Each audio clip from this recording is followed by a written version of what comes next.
السلام علیکم ورحمۃ اللہ وبرکاتہ۔ ناظرین حضرات، آئیے آپ کو اس بیٹی کی داستان سناتے ہیں جو ہر وقت اپنے بابا جانے کے لیے پکارتی ہے، کہتی ہے بابا لوٹ آؤ نا، بابا لوٹ آؤ۔ ایک مدت سے پکاری ہوں، نہیں ہوں کسی کو کہ یہ کہہ کر کہاں ہے میرے ابو۔ ایک مدت سے ہوا ہے یہ لفظ کو رخصت ہوتے ہوئے گھر سے۔ ابو آپ کی کمی ہر لمحہ ہر سانس میں محسوس ہوتی ہے۔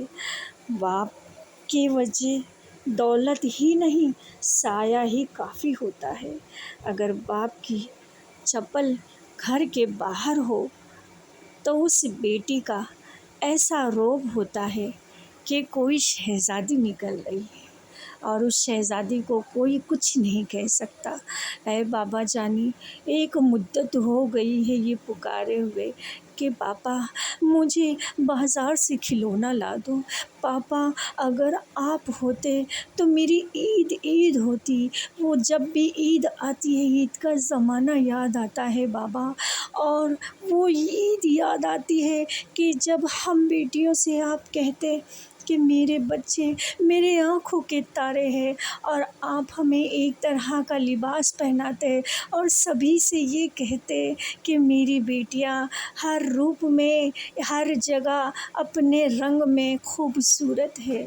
کہیں ہمیں ساتھ لے کر جاتے، اپنی انگلیاں تھام کر لے کر جاتے، اور آپ ہمیں جس وقت گھماتے اس وقت ہم رانیوں کی طرح آپ سے سفارش کرتی۔ اے بابا جانی، یہ مدت ہو گئی ہے، اور آپ ہی نے ہمیں جب مصیبت ہوتی ہے تو اس وقت دلاسا دینے والے الفاظ جو تھے آپ کے اب بہت یاد آتے ہیں۔ جب کوئی بہت مصیبت آن پڑتی ہے نا ابا، تو آپ کے الفاظ یاد آتے ہیں کہ بیٹا صبر کرنا اور اللہ سے مدد چاہنا۔ ابو جان، آپ کی ایک ایک بات یاد آتی ہے۔ ابو جان کہاں ہو تم؟ ابو جان کب آپ سے ملاقات ہوگی؟ ابو جان یہ لفظ سننے کہ اے میری بیٹی کہاں ہو تم میرے لال، یہ سننے کے لیے کان ترس گئے ہیں۔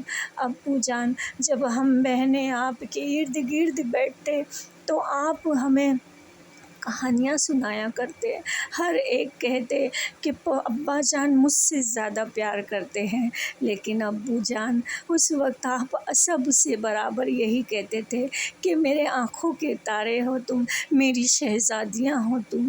جب عید کا وقت ہوتا آپ کی ٹکٹکی لگائے ہم انتظار کرتے کہ ابو جان ابھی عیدگاہ سے آئیں گے اور ہمیں عیدی دیں گے۔ جب آپ آتے اور ہم بہنیں شرط لگاتی کہ ابو جان سب سے زیادہ عیدی مجھے دیں گے، لیکن آپ جب عیدگاہ سے گھر پر آتے اس وقت ہم ٹکٹکی لگائے آپ پر نظریں گاڑے ہوتی، اور آپ ہمیں برابر کا سب کو حصہ دیتے اور سبھی کو برابر کے پیسے دیتے۔ اے ابو جان دیکھو نا، ابھی کوئی نہیں ہمیں عیدی دینے والا اور نہ کوئی شفقت کرنے والا، اس بے رحم دنیا نے ستا ڈالا۔ ابو جان آپ ہوتے تو ہماری ہمت ہوتی۔ ابو جان جس وقت آپ کا سایہ ہمارے سر سے اٹھ گیا اس وقت دنیا نے منہ موڑ لیا، اس وقت امی جان پر کیا قیامت ڈھائی۔ ابا جان آپ کی قبر کیسی گزر رہی ہوگی۔ ابا جان اللہ تبارک و تعالیٰ سے دعا ہے کہ آپ کی قبر میں نور کا برسات کر دے۔ ابو جان نہ جانے اب آپ کی بیٹیاں کتنی بلکتی ہے اور کتنا یاد کرتی ہے۔ اے ابو جان یہی لگتے جگر ہیں آپ کے، سب سے زیادہ کہتے ہیں کہ بس ہمارے ابو جان کب آئیں گے اور نہ جانے کب ملاقات ہوگی۔ کندھوں پہ میرے جب بوجھ بڑھ جاتے ہیں میرے بابا جان مجھے شدت سے یاد آتے ہیں کہ اے ابو جان بس اب لوٹ آئیے۔